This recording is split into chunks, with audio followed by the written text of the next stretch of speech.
Assalamualaikum warahmatullahi wabarakatuh. Halo semuanya, jumpa kembali dengan saya, Kang Restu. Apa kabar kalian semua? Semoga kalian selalu sehat, baik, dan tentunya dimudahkan segala urusannya oleh Tuhan Yang Maha Esa. Amin, amin ya rabbal alamin.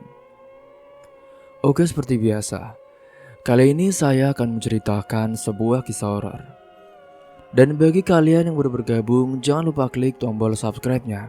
Klik juga lonceng notifikasinya serta like video ini, agar kalian tidak ketinggalan cerita-cerita terbaru dari channel kami.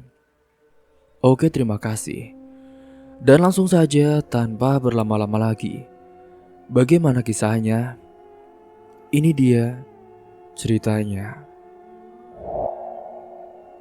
Pagi itu, Atika terbangun dengan tubuh yang masih lelah. Sejak ayahnya Pak Udin dirawat di rumah sakit sejak 7 hari lalu, hidup mereka semakin dipenuhi dengan tekanan yang tiada henti. Ibunya Bu Asma hampir tidak pernah pulang karena harus menemani ayahnya di rumah sakit. Sementara itu, Atika harus mengurus adiknya Dennis yang masih duduk di kelas 5 SD. Sambil tetap bekerja di pabrik garmen untuk mencari nafkah, Atika melirik jam dinding di kamarnya yang kecil dan juga sederhana. Waktu sudah menunjukkan pukul 5:30 pagi. Dengan cepat, ia bangkit dari tempat tidur, lalu berjalan ke dapur untuk menyiapkan sarapan. Meskipun perutnya sendiri terasa kosong, ia tetap mendahulukan adiknya. Dennis masih terlelap di kamar mereka yang hanya dipisahkan oleh lemari kayu usang. Di dapur, Atika membuka tudung saji berharap masih ada sisa makanan dari malam sebelumnya. Namun yang ia temukan hanyalah potong tempe dan juga sedikit nasi.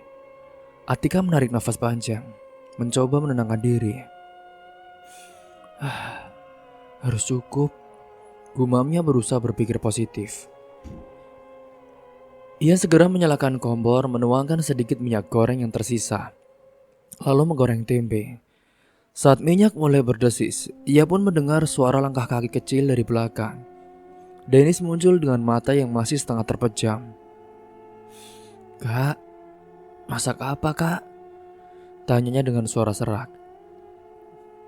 "Ini cuma tempe goreng," jawab Atika sambil tersenyum kecil. Dennis mengangguk lalu duduk di kursi meja makan yang sudah mulai reot. Matanya melirik ke arah kakaknya yang sibuk menyiapkan makanan. "Kak, nanti aku pulang ke sekolah sendiri ya?" tanya Dennis tiba-tiba. Atika menoleh sambil mematikan kompor. "Emangnya kenapa? Biasanya kan kakak jemput." Dennis menunduk, memainkan jari-jarinya di atas meja. "Gak usah kak, aku lihat kakak capek terus hari ini. Biar aku pulang sendiri aja kak. Lagian kan kakak pulangnya juga sore." Atika terdiam, hatinya terasa sesak mendengar ucapan Dennis. Adiknya yang masih kecil sudah mulai memahami keadaan keluarga mereka. Ia tahu Dennis hanya ingin membantu, tapi ia tetap merasa sedih karena tidak bisa memberikan kehidupan yang lebih nyaman untuk adiknya. Setelah menyiapkan sarapan seadanya, mereka makan dalam keheningan. Setelah itu Atika membantu Dennis bersiap ke sekolah. Begitu adiknya berangkat, ia sendiri pun mulai bersiap untuk bekerja.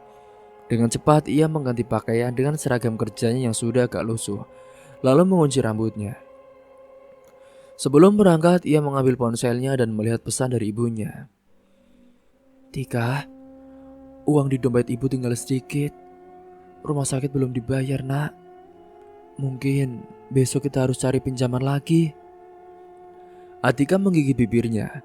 Mereka sudah meminjam dari paman Ipul dan tabungan mereka pun benar-benar sudah habis. Ia tidak tahu harus mencari uang kemana lagi. Dengan langkah berat saat itu, ia pun mengunci rumah dan berangkat ke pabrik. Sepanjang perjalanan, pikirannya penuh dengan kecemasan. Bagaimana cara mereka membayar biaya rumah sakit? Bagaimana jika paman Ipul tidak bisa membantu lagi? Semua pertanyaan itu pun terus berputar di kepalanya. Dan saat ia tiba di pabrik, ia pun langsung disambut oleh suara bising mesin jahit dan juga obrolan para pekerja. Atika mencoba mengalihkan pikirannya dan fokus pada pekerjaannya. Namun di dalam hatinya, ia tahu bahwa masalah keuangan keluarganya masih menggantung seperti awan hitam yang mengancam akan turun hujan kapan saja. Waktu pun terus berlalu perlahan. Ketika jam istirahat telah tiba, Atika duduk di kantin dengan teman-temannya. Salah satu dari mereka, Sari, menyadari wajah Atika yang tampak pucat dan juga cemas. "Kamu kenapa, Tik? Kelihatannya kok capek banget." Tanya Sari sambil menyuap nasi ke mulutnya. Atika hanya tersenyum lemah. "Gak apa-apa, Sar. Cuma kepikiran keluarga di rumah." Sari menghela nafas. "Aku juga dengar lo dari yang lain. Kalau kamu lagi banyak masalah ya. Kalau kamu butuh bantuan, bilang aja.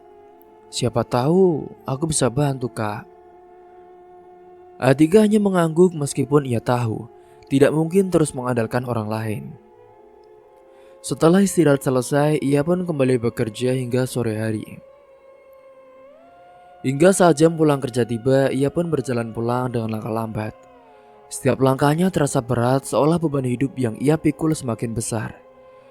Sampainya di rumah, ia menemukan Dennis sudah di rumah, sedang mengerjakan PR di meja kayu kecil mereka.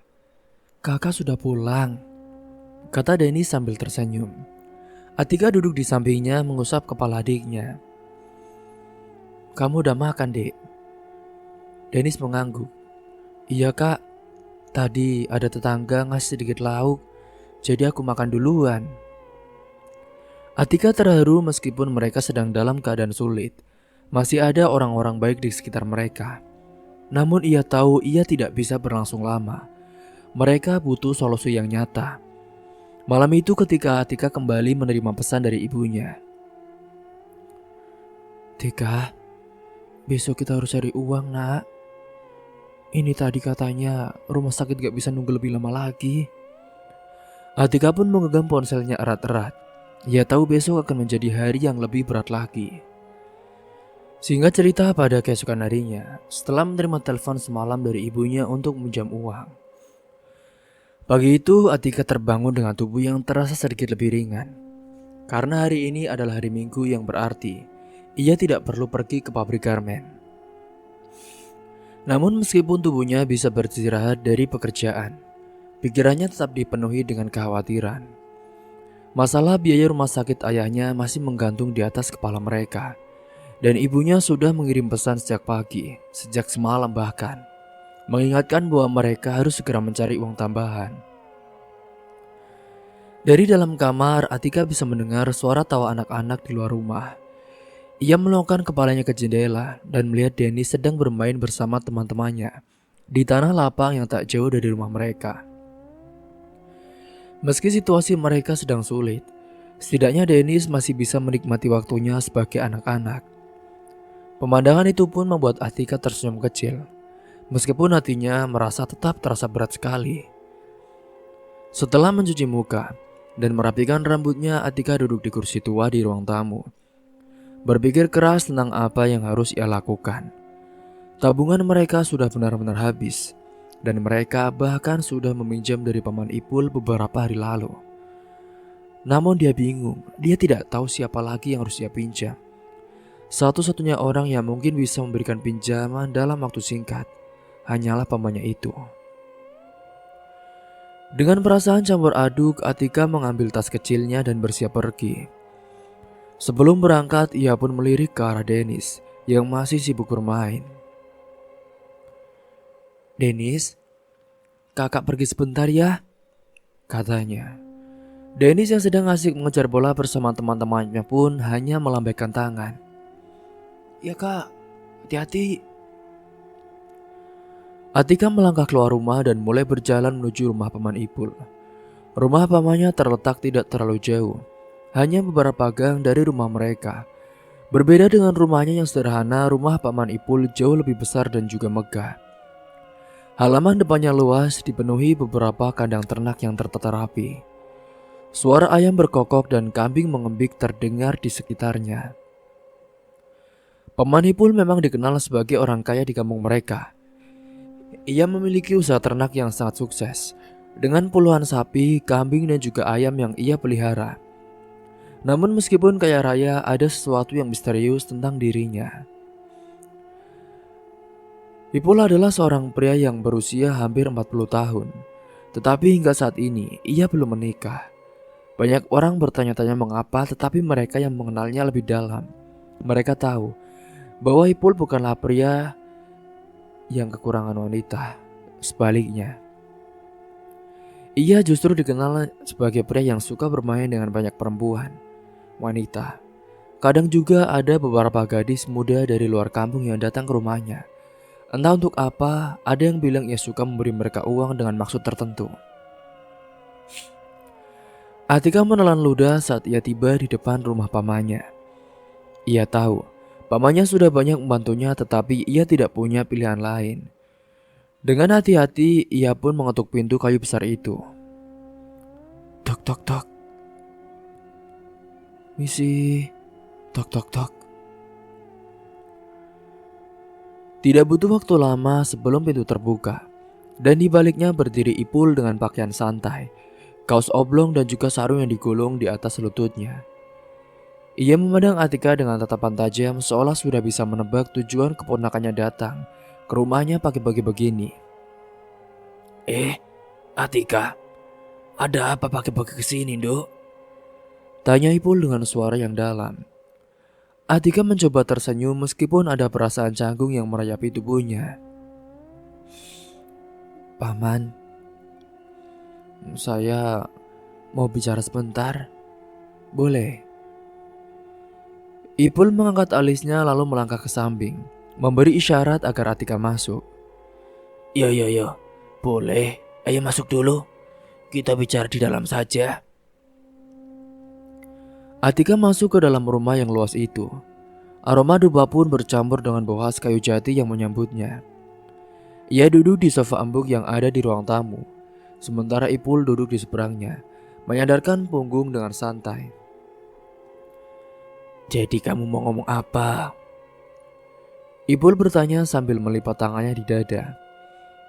Atika menggigit bibirnya sejenak sebelum akhirnya berkata, Paman, saya disuruh ibu mau pinjam uang lagi, Paman, buat bayar rumah sakit bapak. Ipul terdiam beberapa saat. Matanya meneliti ke arah Atika dengan ekspresi yang sulit ditebak. Atika, kamu tahu kan, Paman ini baru saja loh beberapa hari lalu membantu kalian. Uang yang Paman kasih itu juga gak sedikit. Kamu pikir dari mana Paman bisa terus-terusan ngasih uang kalau semua orang datang minta bantuan? Atika menunduk meremas jarinya sendiri. Saya tahu, Paman. Saya juga gak mau terus-terusan merepotkan. Tapi kami benar-benar kepepet, Paman.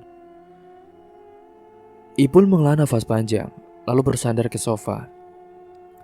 Ia memperhatikan Atika dengan tatapan yang aneh, seolah sedang mempertimbangkan sesuatu. Kamu tahu kan, Atika, Paman ini orangnya baik.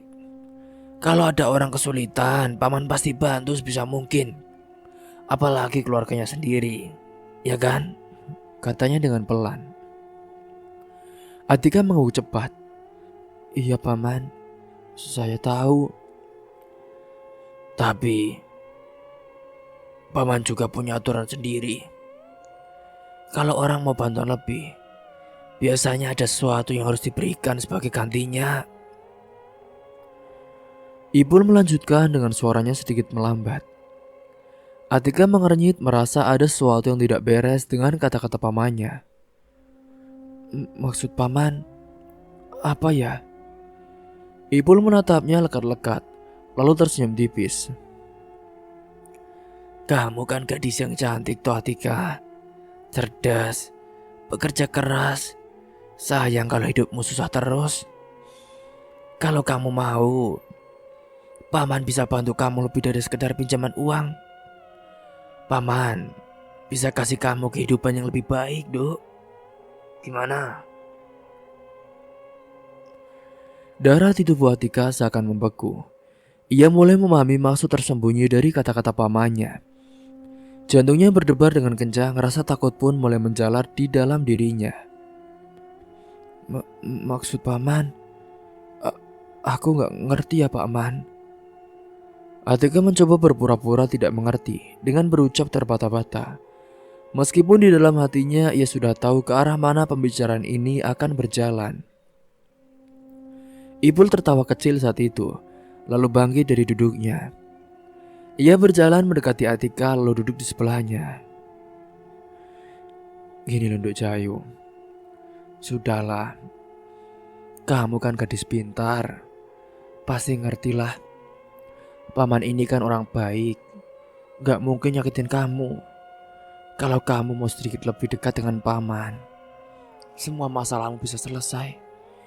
Kamu bisa melayani paman. Gimana? Atika langsung berdiri dari sofa, tubuhnya gemetar. Tapi paman, saya nggak bisa. Saya cuma butuh pinjaman, nggak lebih. Loh, Ibu memandangnya dengan tatapan santai, seolah tidak terpengaruh oleh reaksi Atika. Keluargamu loh, masih hutang kepada paman. Kamu pikir hidup itu gratis ah? Semua ada harga yang harus bayar. Ingat ya, utangmu yang menumpuk. Paman juga gak segan-segan bisa mengambilnya untuk membayarnya kapan saja. Apa kamu mau ha? Atika merasa dadanya sesak. Ia ingin segera pergi dari rumah itu. Tapi juga ia tahu bahwa jika ia pulang tanpa uang, maka keluarganya pun akan semakin terdesak. Di luar suara anak-anak yang bermain pun masih terdengar, termasuk suara Dennis yang tertawa ringan bersama teman-temannya. Atika harus mengambil keputusan saat itu.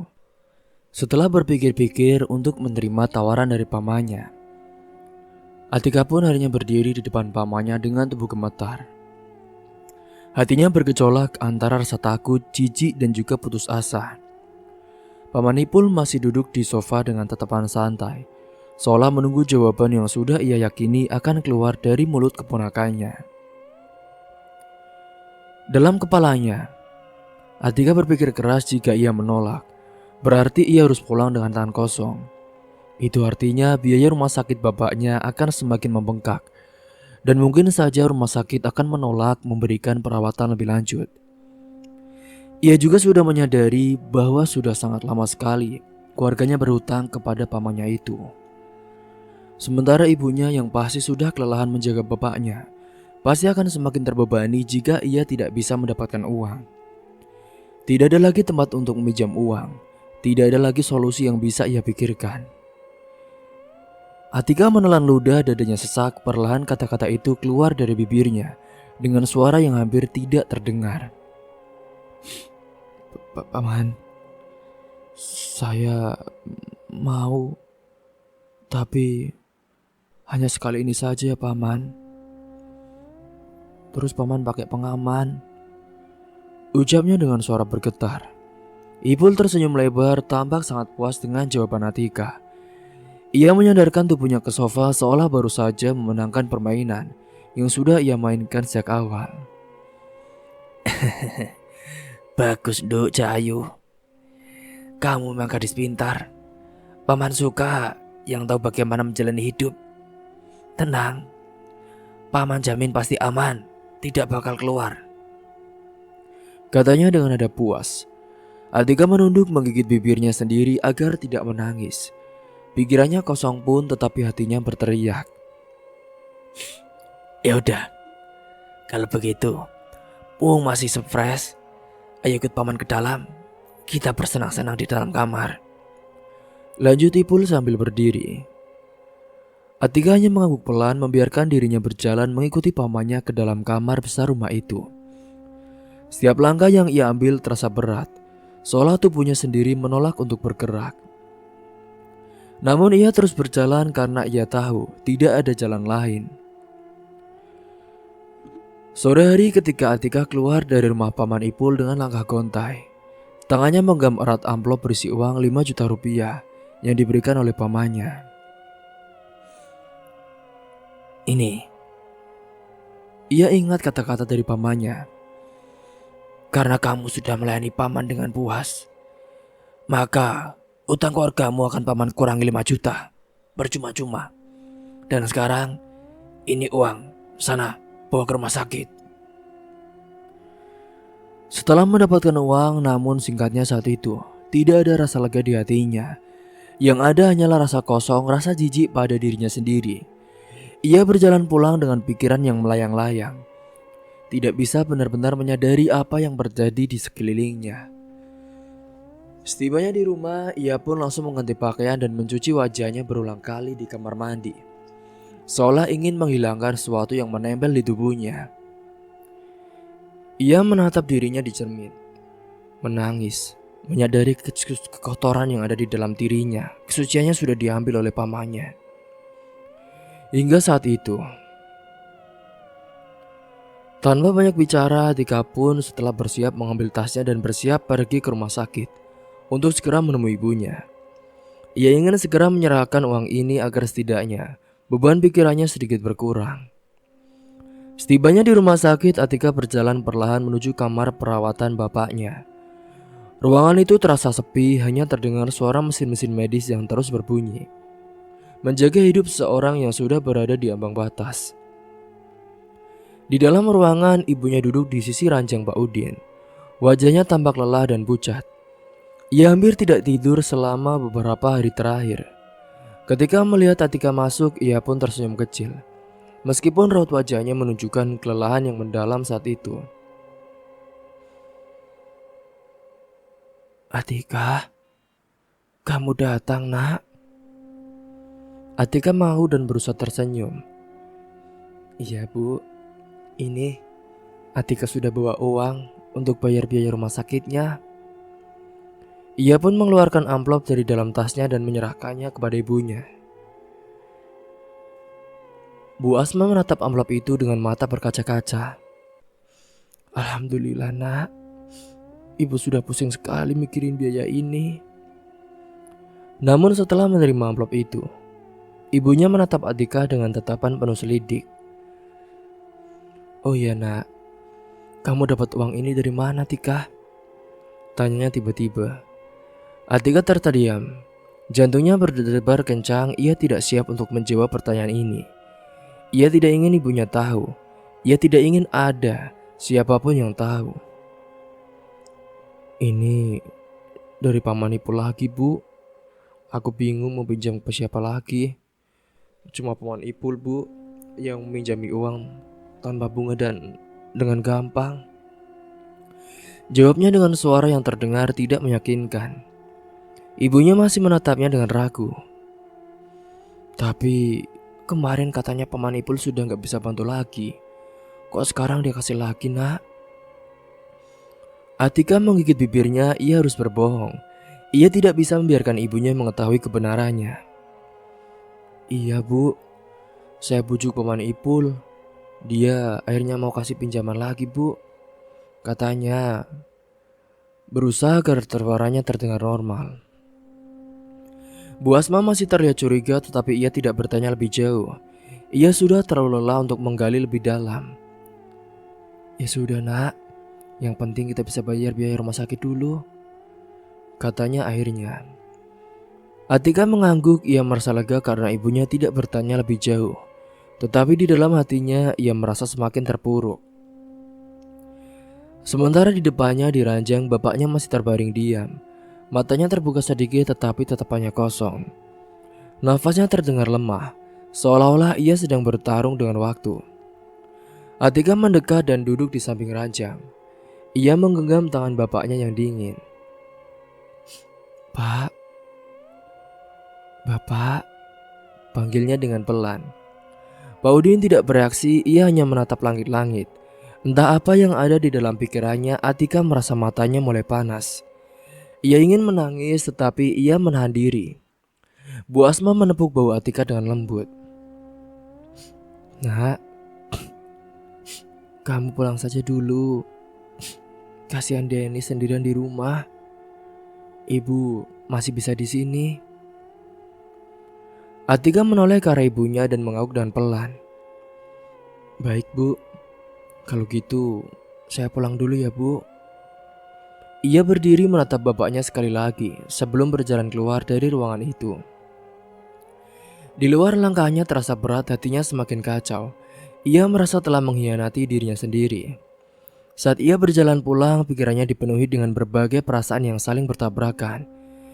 Ia melakukan ini demi keluarganya, tetapi mengapa rasanya begitu menyakitkan? Sampai di rumah pun Atika menemukan Denny sudah tertidur di kasur kecil mereka. Wajah adiknya tetap tenang, tidak menyadari segala beban yang sedang ditanggung oleh kakaknya. Atika duduk di samping adiknya dan memboleh rambutnya dengan lembut. Dek, maafkan kakak ya dek. Kakak belum bisa membagian kamu, bisiknya dengan pelan. Meskipun ia tahu Dennis tidak akan mendengarnya. Malam itu pun Atika menangis dalam diam. Malam itu Atika yang sedang duduk di sudut kamar sembari menangis, dengan lutut yang dipeluk erat. Ia masih mengenakan pakaian yang sama sejak pulang dari rumah sakit. Tidak punya tenaga untuk sekadar mengganti baju atau membaringkan tubuhnya dengan nyaman di kasur. Matanya yang masih terasa panas, meski air matanya perlahan sudah kering sejak beberapa waktu lalu. Pikirannya berkecamuk, mengulang kembali kejadian-kejadian hari ini yang begitu berat untuk ia terima. Hatinya terasa sesak, dadanya terasa berat. Ia ingin menghilang, ingin melepaskan semua beban yang menumpuk di pundaknya. Namun ia tahu, itu tidak mungkin. Suasana malam begitu sunyi dari luar. Suara jangkrik terdengar sayup-sayup, sementara di dalam rumah hanya ada suara nafas Dennis yang tertidur pulas di kasurnya. Wajah Dennis tampak damai.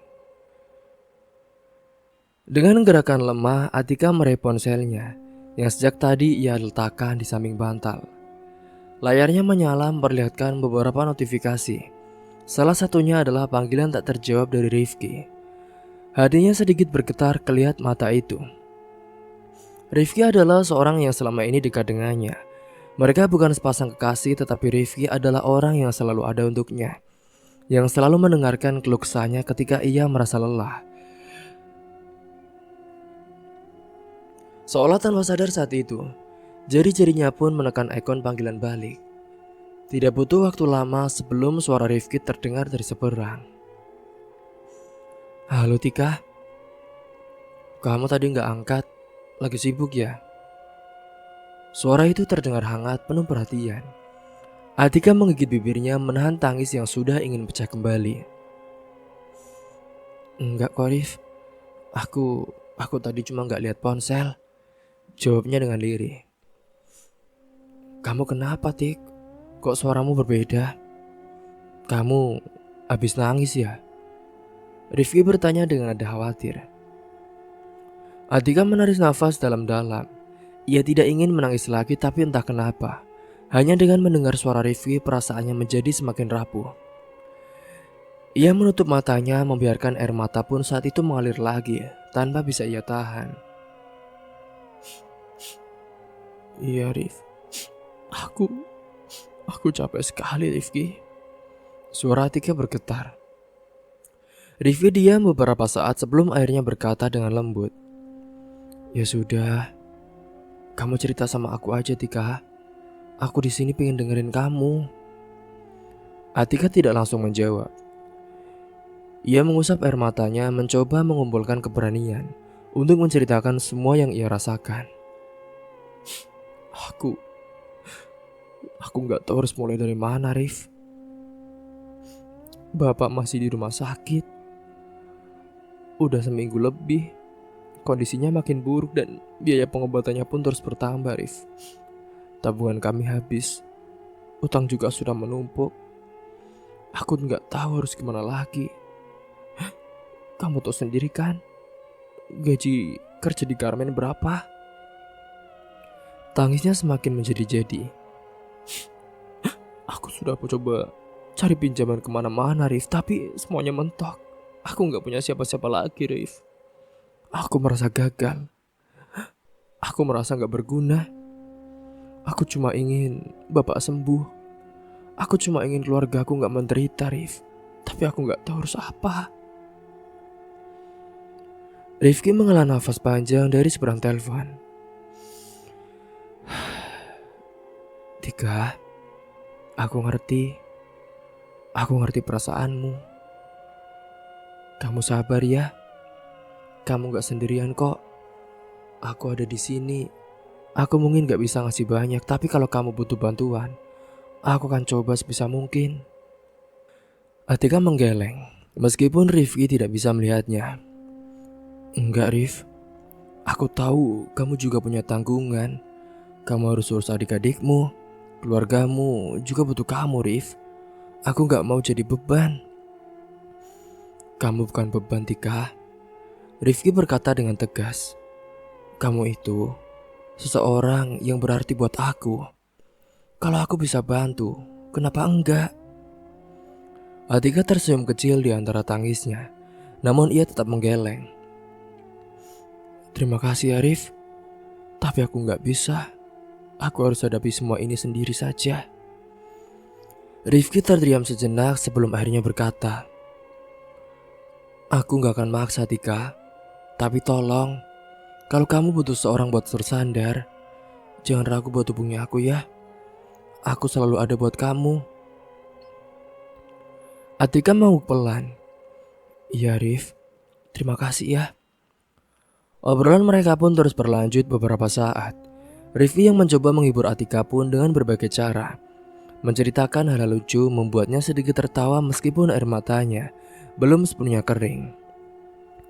Namun di tengah percakapan mereka, sebuah notifikasi masuk ke ponsel Atika. Matanya langsung tertuju pada layar. Sebuah pesan dari nomor yang sangat ia kenal. Itu adalah nomor Paman Ipul. Atika, Paman ketagihan. Kamu luar biasa Tika. Kapan bisa lagi? Darah Atika langsung membeku. Jantungnya berdetak lebih kencang. Tangannya gemetar saat membaca pesan itu. Untuk beberapa saat ia hanya terpaku. Tidak tahu harus bereaksi bagaimana. Tika cantik, kamu masih di sana kan? Ucap Rifki membuyarkan lamunan Tika. Atika tersentak buru-buru menghapus pesan itu tanpa membalasnya. Iya Rif, aku masih di sini kok. Jawabnya mencoba terdengar biasa saja. Kamu kenapa? Kok tiba-tiba diam? Atika menggeleng meskipun Rifki tidak bisa melihatnya. Gak apa-apa Rif, aku cuma ngantuk. Oh, ya sudah. Kalau gitu kamu istirahat saja ya. Besok jangan lupa makan. Ya, jangan sampai kamu sakit. Atika mengangguk. Iya Rif, makasih ya udah dengerin aku. Iya, selamat tidur Tika. Iya Rif, selamat tidur. Atika menutup telepon dan meletakkan ponselnya di samping bantal. Ia menarik nafas panjang menatap langit-langit kamar dengan pikiran yang semakin kacau. Pesan dari Paman Ipul yang terus terngiang di kepalanya. Kata-kata itu terasa begitu kotor, begitu menjijikan ia ingin melupakannya semuanya. Tetapi kenyataan terlalu kejam untuk dihindari. Ia menarik selimut membenamkan wajahnya di dalamnya. Air matanya kembali mengalir tetapi kali ini ia tidak mengeluarkan suara. Malam itu dalam diam, Atika tertidur dengan hati yang hancur. Hingga saat itu pun Atika tertidur. Atika yang sudah tertidur dengan air mata masih membekas di pipinya. Tepat kira-kira pukul jam 3 dini hari. Tiba-tiba ia tersentak saat ponselnya bergetar. Matanya terasa berat, kepalanya pening. Tetapi suara dering itu memaksa kesadarannya kembali. Dengan tangan gemetar ia meraih ponselnya dan melihat nama ibunya tertera di layar. Hatinya langsung dipenuhi rasa khawatir. Tidak biasanya ibunya menelpon di jam-jam seperti ini. Dengan segera ia pun menjawab panggilan itu. Halo Bu, ada apa Bu? Kenapa? Pagi-pagi gini kok nelpon Bu? Suaranya masih serak setengah mengantuk. Dari seberang suara ibunya pun terdengar bergetar. Ada isak tangis yang terselip di antara kalimatnya. Tika Bapak. Tika Bapak udah gak ada nak.